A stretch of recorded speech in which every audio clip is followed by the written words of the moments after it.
नमस्कार दोस्तों, welcome back to my channel. इस वीडियो में आज हम ऑटो इन्क्लेशन थेरेपी के बारे में चर्चा करेंगे। यहाँ पे जैसे आप फोटो में देख रहे हैं, ये जो कंडीशन है इसको वायरल वॉट या वेरुका वल्गैरिस बोलते हैं। ये एक ह्यूमन पापिलोमा वायरस है जिसके वजह से होता है। और ये जो वायरस है बहुत टाइप का होता है, वो स्ट्रेन का होता है। ये कोई सिंगल वायरस से नहीं होता है। इसके लिए इसका ट्रीटमेंट भी बहुत डिफिकल्ट है। और ये जो वॉट्स है बॉडी में कहीं भी हो सकता है, सर से लेकर पाँव तक, नाखून के अंदर, ये जगह में भी हो सकता है। इसमें नॉर्मली कोई सिम्टम्स नहीं रहता है, यानी पेशेंट को कोई पेन, खुजली ये सब नहीं रहता है। लेकिन ये कॉस्मेटिकली डिसफिगरिंग होता है, यानी साइकोलॉजिकल स्ट्रेस देता है। पेशेंट को देखने में खराब लगता है या पेशेंट इस सब को लेके बाहर जा नहीं पाता है। ये देखने में खराब लगता है, इसमें कोई सिम्टम्स नहीं रहता है। इसीलिए पेशेंट इसका ट्रीटमेंट कराना चाहता है।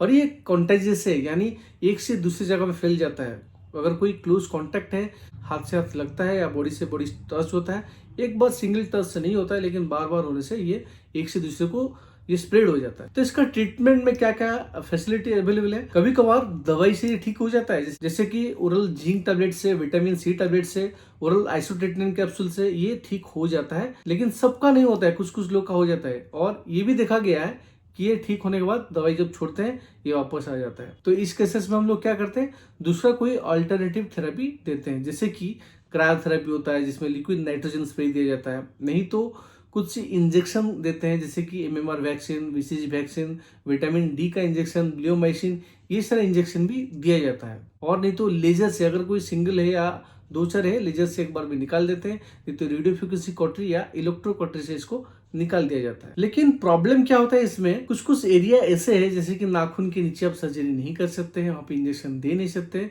अगर कहीं पे मल्टीपल है, यानी बहुत सारा है, जैसे यहाँ पे फोटो में देख रहे हैं, बॉडी में बहुत जगह में हो गया, हाथ पैर में हो गया, तो उस केसेस में तो आप कहाँ पे सर्जरी करेंगे? तो उसी केसेस में एक थेरेपी होता है जिसको बोलते हैं ऑटो इनोक्लेशन थेरेपी, जो यहाँ पे हम चर्चा करने वाले हैं। तो ये थेरेपी हम लोग करते हैं। इसमें क्या होता है, पहले हम एक वार्ड टिश्यू को सिलेक्ट करते हैं, बड़ा सा वार्ड को, उस एरिया को स्टेरिलाइज करते हैं, वहाँ पे लोकल एनेस्थीसिया इंजेक्शन देते हैं, उसको काट के हार्वेस्ट करते हैं और वो टिश्यू को पेट्री डिश में लेके वहाँ पे रख के वहाँ को उसको छोटा छोटा मिन्स करके उसका पाउडर बनाते हैं, या नहीं तो छोटा छोटा टुकड़ा बनाते हैं। इसको लेके फिर हाथ के ये वाला एरिया में, नहीं तो और पैर में कहीं पे उसका छोटा सा सबक्यूटेनियस पॉकेट बनाते हैं और इस पॉकेट के अंदर वाट टिश्यू को बॉडी में घुसा देते हैं। ये वैक्सीन जैसा काम करता है। बॉडी का जो इम्यून सिस्टम होता है ये वाट टिश्यू को पहचानने की कोशिश करता है और उसके अगेंस्ट में एंटीबॉडी बनाता है, जिसकी वजह से बॉडी में जहां जहां वाट है उसको बॉडी निकाल देता है। तो इस थेरेपी में क्या कोई साइड इफेक्ट है? नहीं, बिल्कुल ऐसा कोई साइड इफेक्ट नहीं है, ये बहुत सेफ है।